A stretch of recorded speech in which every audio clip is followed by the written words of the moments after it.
سلام دوستای گلم، با پیج رزین آندرلاین آرتلند از چنل یوتیوب در خدمتتون هستیم. چنل رو حتما سابسکرایب کنید که از آموزش‌های کاربردی که براتون میذارم و پشتیبانی رایگان جا نمونید.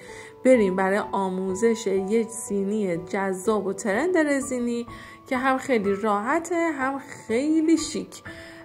و اینکه قالب رو از کجا تهیه کنید حتما تو هایلایت دوره رزین بهتون معرفی میکنم. برای این قالب گل برجستمون حدود 60 گرم رزین و 30 گرم هاردنر استفاده کردیم. در یک جهت به صورت کامل چند دقیقه هم میزنیم که رزینمون کاملا شفاف و بیرنگ بشه.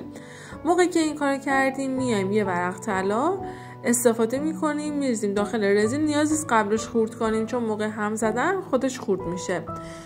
موقعی که هم زدیم کامل همه جای ورق طلامون آغشته به رزین شد، میریزیم داخل قالبمون و خوب با قاشقمون پخش میکنیم این رزین رو.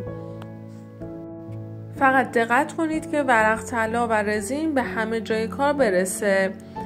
حالا نیاز نیستش که لبه کار دیگه خیلی حتما یک دست بشه چون دوباره قراره روی این رزین بیاد، پس کل کار رو پر نکنید. بعد از 8 ساعت مجدد ما میایم رزین آماده میکنیم با هاردنر و رنگ جوهری مشکی میریزیم داخلش، کامل هم میزنیم که آغشته بشه رزینمون.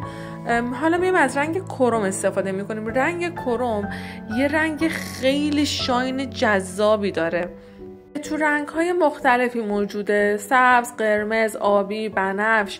من اینجا از رنگ بنفشش استفاده کردم. فقط میخوام آخر کار رو ببینید که چقدر خوشگل میشه بعد از خشک شدن.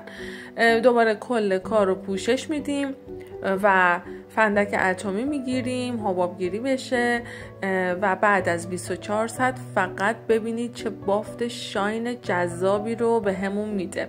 اینکه چه بافتی ایجاد میشه دیگه بعد خشک شدن مشخص میشه و ببینید که این رگه های بنفشی که توی کار میفته چقدر خوشگله.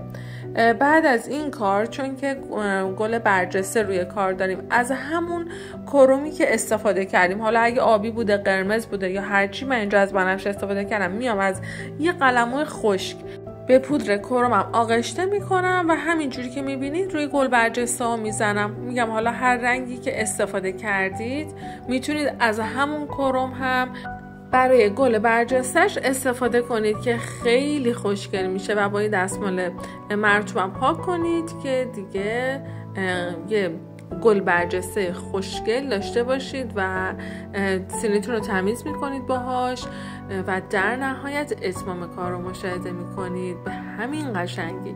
هر سوالی داشتین میتونید توی دایرکت این اینستاگرامم با نشانی نرگس _ آندرلاین آرتلند بپرسید یا همینجا واسم کامنت بذارید.